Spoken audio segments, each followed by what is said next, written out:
জীবনে যাই হয়ে যাক না কেন, নিজের মনের মধ্যে কখনো রাগ, ঘৃণা ও অহংকারের বিষ ঢুকিয়ে ফেলো না। এই বিষ একবার তোমার শরীরে প্রবেশ করলে মৃত্যু না হওয়া পর্যন্ত তোমার শান্তি দেবে না। অতীত নিয়ে বেঁচে থাকার চেয়ে স্বপ্ন নিয়ে বেঁচে থাকা অনেক ভালো, কারণ অতীত তোমাকে দুর্বল করে তোলে আর স্বপ্ন জীবনের পূর্ণতা যোগায়। নিজেকে ব্যস্ত করে নাও, সবার কাছ থেকে নিজেকে আলাদা করে নাও। মনে করো তুমি কাউকেই চেনো না, দেখবে অর্ধেক অশান্তি কমে যাবে। লক্ষ্মী মেয়েদের 3টি বৈশিষ্ট্য: 1. রাগ বেশি হয়। 2.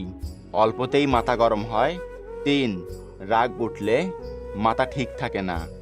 হার মেনে নেওয়ার নাম জীবন নয়, বাস্তবতার সাথে লড়াই করে বেঁচে থাকার নামই জীবন। যার সব কিছু আছে তাকে আরও দেওয়া হবে, আর যার কিছুই নেই তার সবটুকু কেড়ে নেওয়া হবে, আর এটাই বাস্তব। চোখ বন্ধ করে তুমি যাকে বিশ্বাস করবে, একদিন সেই মানুষটাই তোমাকে বুঝিয়ে দিবে যে তুমি সত্যিই অন্ধ ছিলে।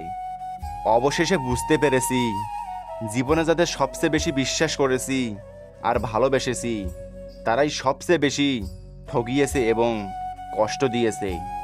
স্বামীর সংসার ভালো লাগে না, স্বামীর ব্যবহার ভালো লাগে না, ডিভোর্স দিয়ে বেরিয়ে দেখুন পৃথিবীতে এক মুঠো ভাতের দাম কত।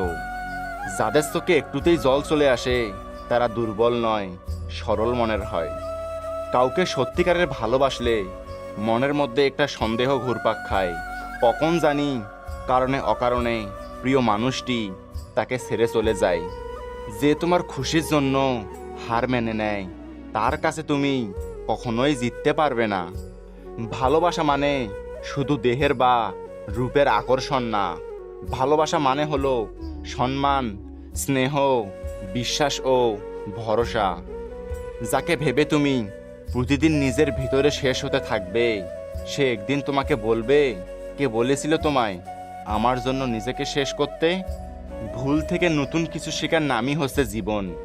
যে ভুল থেকে কিছু শিখবে সেই বাস্তব জীবনে সফল হতে পারবে। পৃথিবীতে সবচেয়ে আপন হলো চোখের পানি, কারণ তুমি তাকে তোমার সুখের সময় না পেলেও কষ্টের সময় ঠিকই পাবে। কাউকে স্বপ্ন দেখানো, কাউকে কথা দেওয়া কোনো অপরাধ নয়, তবে স্বপ্ন দেখিয়ে কথা দিয়ে মাঝপথে হাতটা ছেড়ে দেওয়া বড় অপরাধ। সময় কখনো দুঃখ কষ্টগুলিকে ভুলিয়ে দেয় না, সময় দুঃখ কষ্টগুলিকে মানিয়ে নেওয়া শেখায়। যাকে সত্যিকারের ভালোবাসা যায়, সে যতই কষ্ট দিক তাকে ভুলে থাকা যায় না।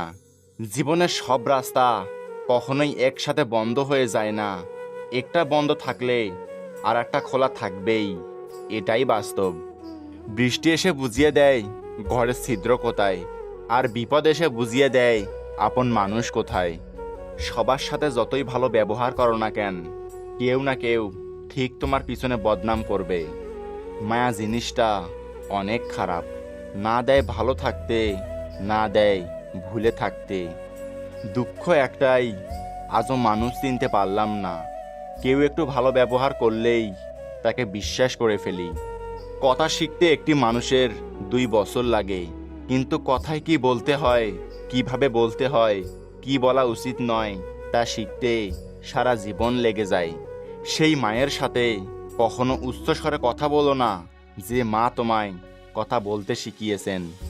জীবনে কষ্ট দেওয়ার মতো মানুষ পেয়েছি, কিন্তু কষ্ট বোঝার মতো মানুষ আজও পেলাম না। মানুষ সবসময় ভাগ্যের কাছে হেরে যায়, কখনো কখনো প্রিয়জনের অবহেলায় আর বিশ্বাসের কাছেও হেরে যায়। মানুষকে আপন ভেবে কি লাভ? কাউকে হাসালে ভাবে জোকার, কাঁদালে ভাবে নিষ্ঠুর, ঘনিষ্ঠ হলে ভাবে খারাপ মতলব, হারিয়ে গেলে ভাবে বেঈমান। জীবন তো মোমবাতি নয়, তবুও কেন নিভে যায়? মনটা তো আয়না নয়, তবুও কেন ভেঙে যায়? আর স্বপ্নগুলো তো পাখি নয়, তবুও কেন উড়ে যায়? মানুষ তো আবহাওয়া নয়, তবুও কেন সময়ের সাথে বদলে যায়? এটাই কি বাস্তবতা? ভরসা তাকেই করো যে তোমার 3টি জিনিস বুঝবে: 1. হাসির মাঝে লুকিয়ে থাকা দুঃখ। 2. রাগের পেছনে লুকিয়ে থাকা ভালোবাসা। 3. চুপ থাকার পেছনের কারণ।